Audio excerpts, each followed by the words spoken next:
Well, good morning, good morning, good morning, and good morning. We are into March.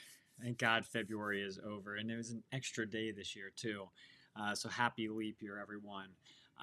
And welcome to March 1st. Most importantly, happy birthday to my father. Love him to death. He has been a great role model for me and wouldn't be here without him. So thank you very much, Dad, for being who you are. May you have a wonderful day. For all those really excited about, I got some feedback about my cat calendar and the stupid days of the year.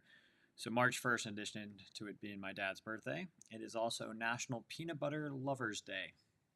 There you go. Important stuff.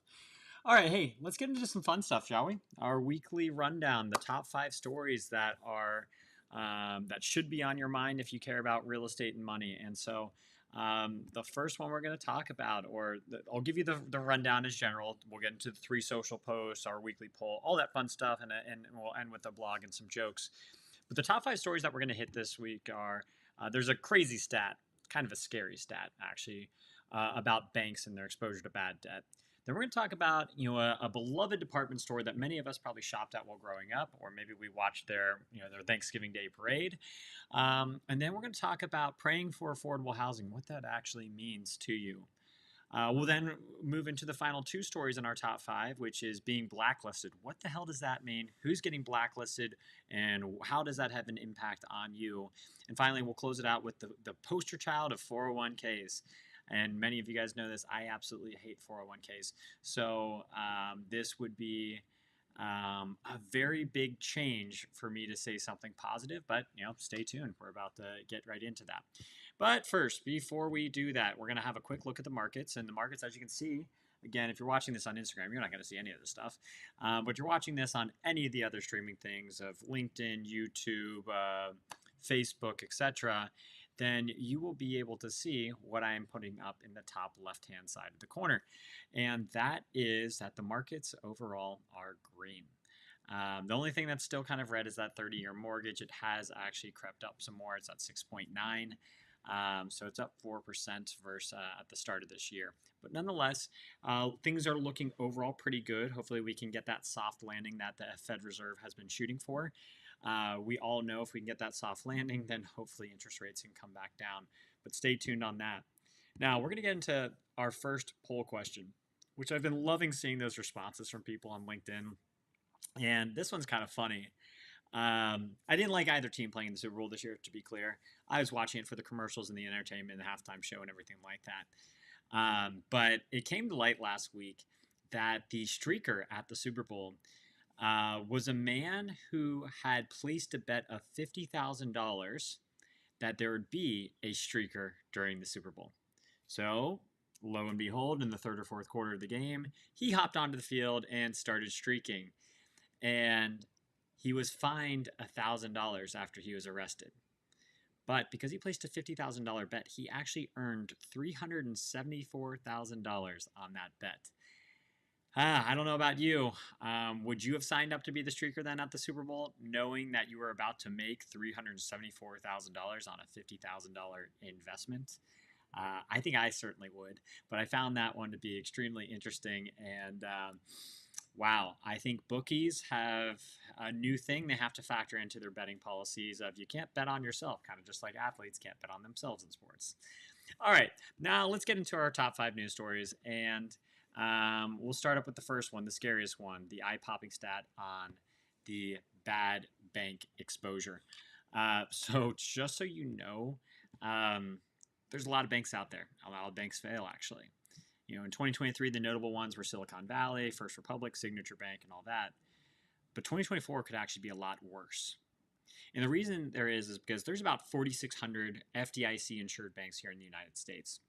The problem is about 33% of them have CRE, or commercial real estate loan exposures, more than 300% of their equity amount. Oh boy, that is a very scary thing to start to kind of like, oh my God. And the reason why this is bad is, well, they're holding longer term assets that if they would be marked to the actual market today, it would show that they are underwater. And when you have these CRE loans maturing and needing either a settlement or refinancing, Well, you're refinancing at a lower value, meaning there is no value in the property. That is bad for both equity-based investors and lenders. And that is all a combination of rising interest rate. If you're in the office space, a lot of vacancies due to remote work as well, or just lower returns on investment in the buildings, have overall just exposed the vulnerabilities of our banking system again. And you would think by now we would have learned this, but nope. We continue to trust in our beloved banking system, and our banking system continues to get bailed out. But if you're maybe concerned if your bank that you're putting money into is on that list of 33% of those banks that have 300% of exposure to their loans, then yeah, you might want to talk to me or somebody else about putting those funds in a safer location where you're not going to have as much exposure. So, sorry, banks. Hopefully, there is an end in sight for you. Macy's, my dear friend Macy's. So that was the one I was hinting at, that department store that many of us has probably shopped at over the course of time, and also has that great Thanksgiving Day parade that I always used to watch with my mom or dad while we were, preparing for guests in the kitchen and cooking and all that stuff. And so Macy's, our beloved Macy's, has just decided that they are going to close 150 of their stores. They're still going to keep 350 stores, but that's a massive markdown.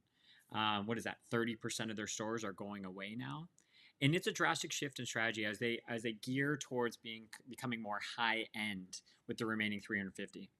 Now, this is all caused by financial challenges caused by slumping sales. Interest rates are also an impact on those businesses, and just more competition out there. People wanting more curated, customized things versus maybe a mainline store like Macy's, but the positive thing is there's a lot of potential value in what Macy's has. Real estate. So many estimate that Macy's will make about $750 million. That's $750 million by selling off its 150 closing stores. So that's certainly a good way to, positively swing the balance sheet. But yeah, Macy's, pour one out for you. Hopefully you guys can survive. Hopefully this new strategy works for you. But yeah, it's just the competition in the marketplace and how you can make it work. All right, let's get into churches. Wow, yeah, I'm going to make this picture bigger because this is actually in my backyard in Boston. This is a church that was then converted to condos. And why is that an interesting thing? I mean, besides this being a pretty cool house of God, there's really praying, and then there's praying for affordable housing. And for many people, their prayers are being answered in the forms of what religious organizations are doing. So why are religious organizations interested in this? Well, let's start with the basics. One, religious organizations don't pay any taxes because of their specific structure. But the other major thing that religious organizations have going for them is this thing called land. And guess what? If you're in an urban area or a suburban area, land is really, really valuable. And churches, who are not seeing as many church goers these days, are put in a pickle. Do they try to monetize their existing lot of land and let others build on it over the parking lot, whatever it might be? Or do they just straight up sell off the entire property to allow for somebody else to come in and, like my picture here, actually build housing units for people to live in? The possibilities are truly endless, but for churches, this gives them a great option of receiving tax credits, getting straight up cash, merging with another church, and then that helps them sustain for another day while helping also address the fact that there's only so much land in the United States and there's more people being born every single day. So we have to find ways to create affordable housing. Churches, given their, again, favorable tax treatment and their ownership of land, could play a big factor in helping us all solve the affordable housing crisis. So churches, good luck with everything. I'm sure there's going to be plenty of opportunities out there to help people. All right, let's move into the fourth story. And this is something that it talks about being blacklisted. And I don't know if you've ever been blacklisted. Hell, I don't know if I've ever been blacklisted. I'm sure I have, actually. I send out emails all the time and messages all the time. And I'm sure some people are just like, Dan, I don't want to hear from you ever again. That counts as blacklisted, right? Well, there's a more serious form of blacklisting, and this falls in the real estate industry, which I thought we had heard of all the issues and all the things being exposed, from fraudulent lenders to fraudulent mortgage brokers, like you name it, and just like poor property managers, poor asset managers, everything being exposed in these past couple of years just because the market has been what the market has. Well, now we get another exposure, and it's in the title insurance industry. And Riverside Abstract and Madison Title have both had fraudulent activities exposed, and this has landed them on the no-no list with Fannie Mae, who has now officially blacklisted these two title insurance companies. And why were they blacklisted? Well, it was found that the title insurance companies were inflating property prices through the creation of bogus documents to secure heftier loans. Yeah, that's generally illegal. And so Fannie Mae, they said, you're done. But what does this actually mean as far as like the far-reaching implications for everybody else in the industry? And first, Fannie and Freddie Mae, or Fannie Mae, Freddie Mac, to be clear, having them is like a badge of honor. That shows like you've gone through all the criteria to be approved. And if you're not getting this, then it's minimizing your purchasing, guaranteeing, and securitizing of conforming loans. That's what title insurance companies play. So thereby maintaining the liquidity necessary in housing financing the system.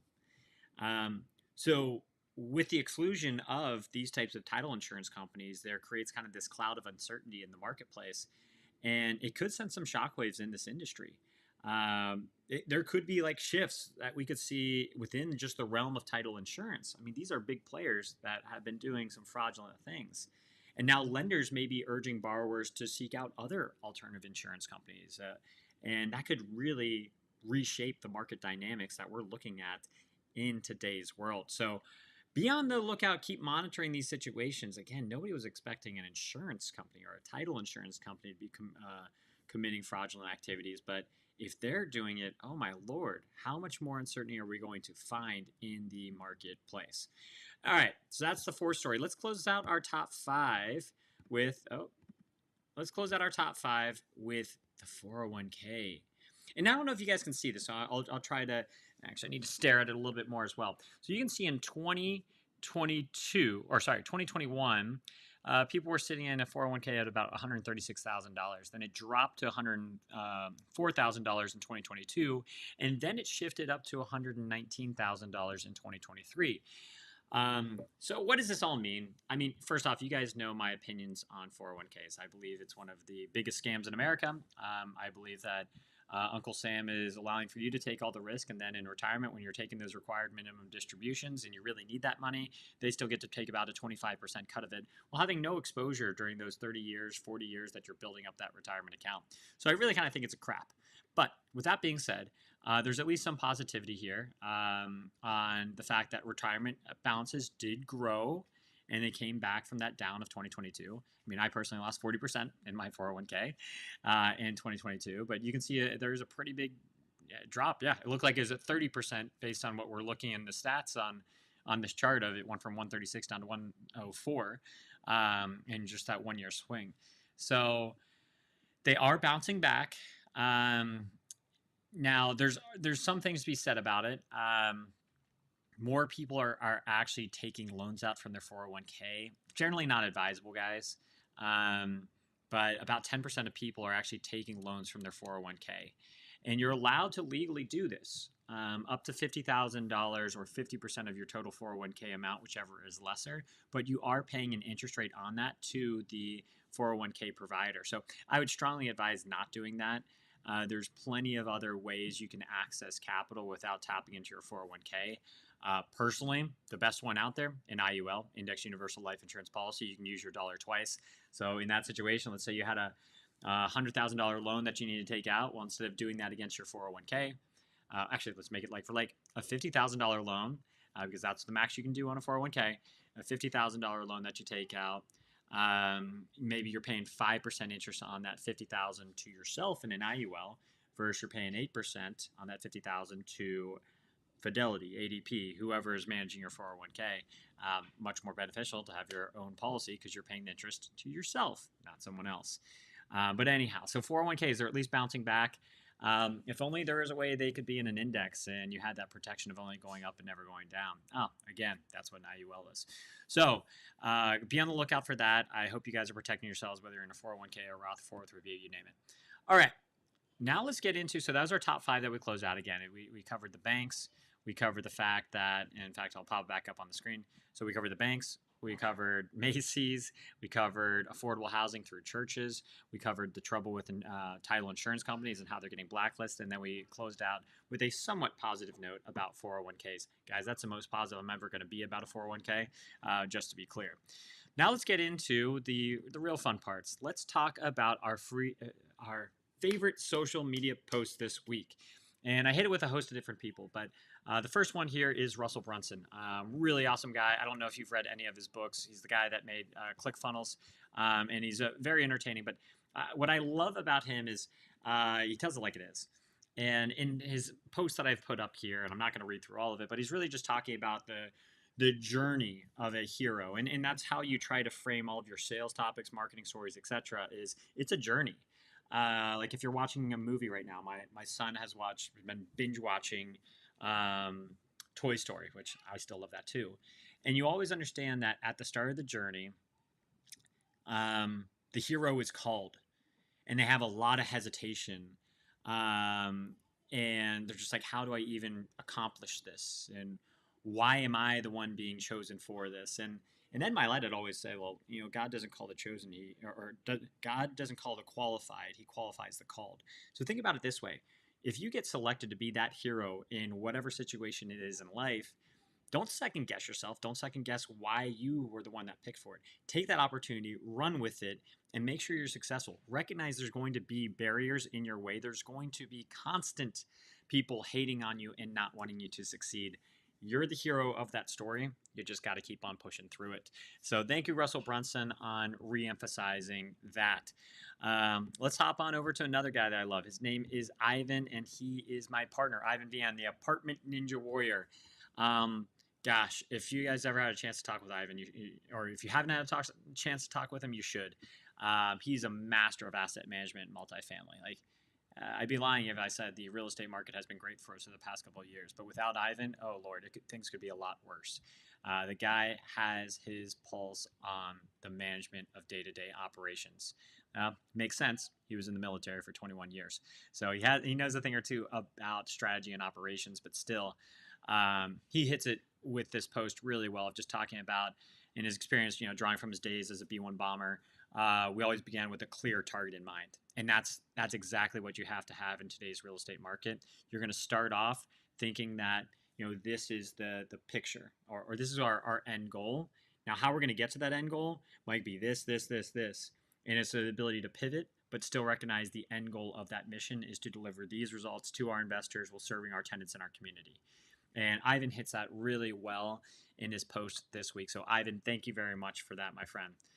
All right. And then we're going to pull, Ed Milet. I actually just mentioned him in the Russell Brunson post. Well, Ed's getting double duty this week, but I love his stuff. I mean, he's replacing Tony Robbins as the #1 peak performance coach in the world. If you haven't read his book, Power of One More, it's really good. But nonetheless, what he was talking about is him and another performance coach who I've read his book too, Brendan Burchard. They had a podcast together, and you can listen to that on Ed's channel.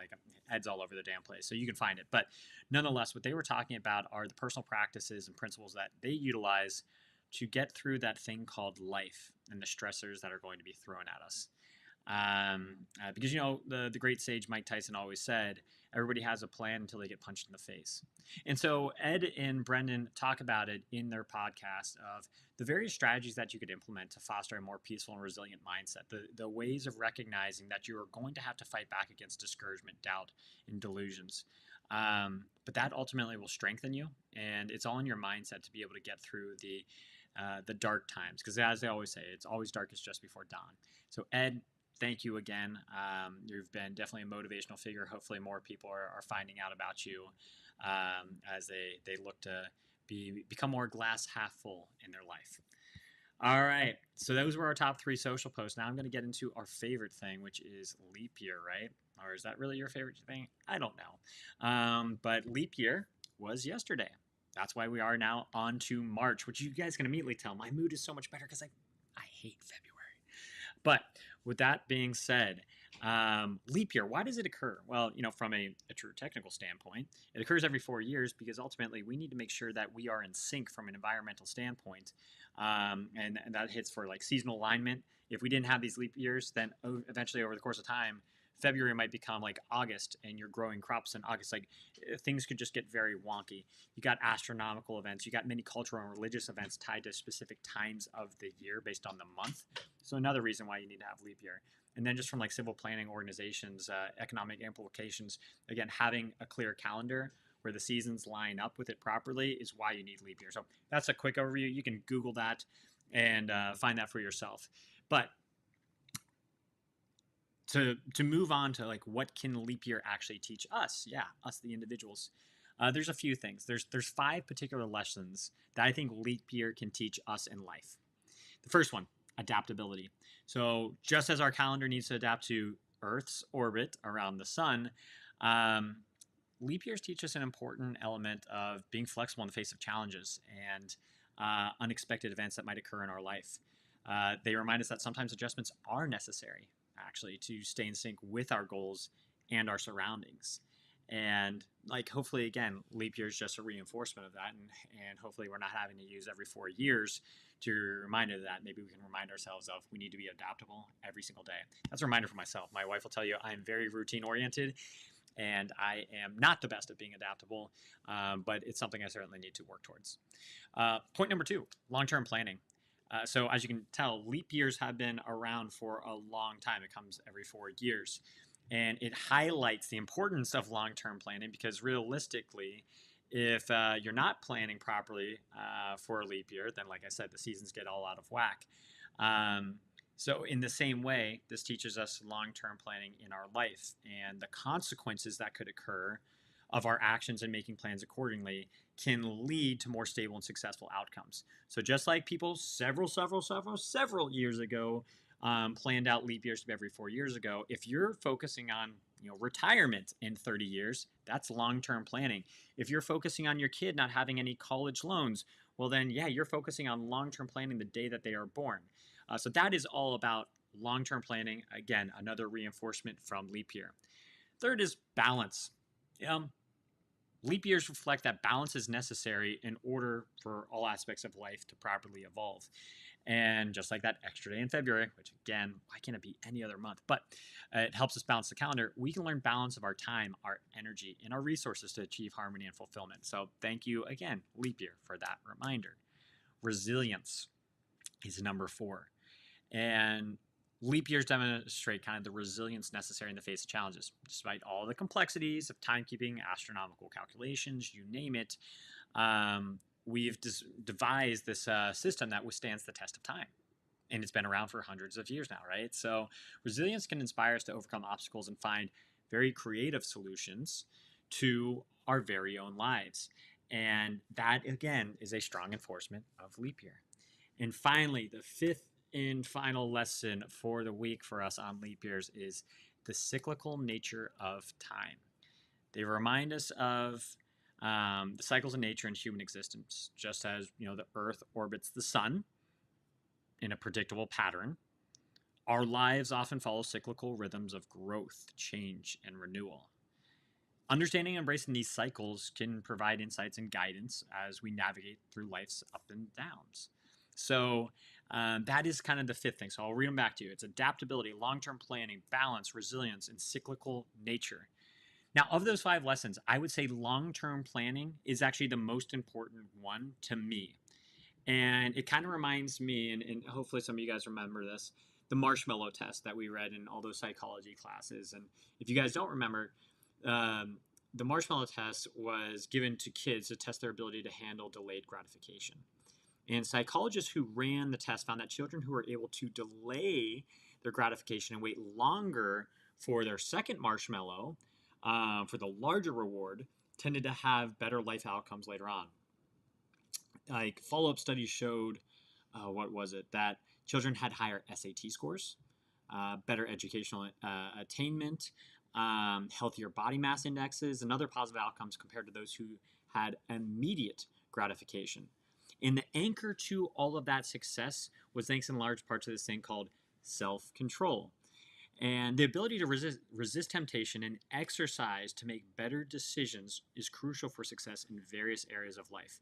It allows individuals to make better decisions, manage impulses, and pursue long-term goals effectively. That is why I believe long-term planning is the most important lesson you can learn on Leap Day this year. So enjoy that extra day. May you live that one to your fullest. Now, we had the serious part, right? Let's close it out with some fun. And the fun is always the 3 stupid dad jokes. And so I made them special for Leap Year this year. And we'll start with the first one.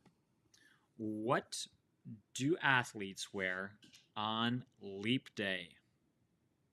Jumpsuits. Good one. I love the ba-dum. All right. What kind of music do you listen to on Leap Day? Hip hop. Wow, it's getting better. And what do you call a kangaroo? Oh, what do you call a kangaroo on Leap Day? Unleapable. Man, this stuff is too good. All right. Well, hey, thank you so much, everyone, for hopping on this week. We are all done here, and I'll see you again another 7-ish days or so whenever I hop back on. But hopefully this information has been educational for you. It will be loaded up on our YouTube channel. You can always access that later. It will also be on LinkedIn as well. So take care of yourselves. Have a wonderful weekend. Enjoy it with your friends, family, and all your loved ones. Be well. Bye.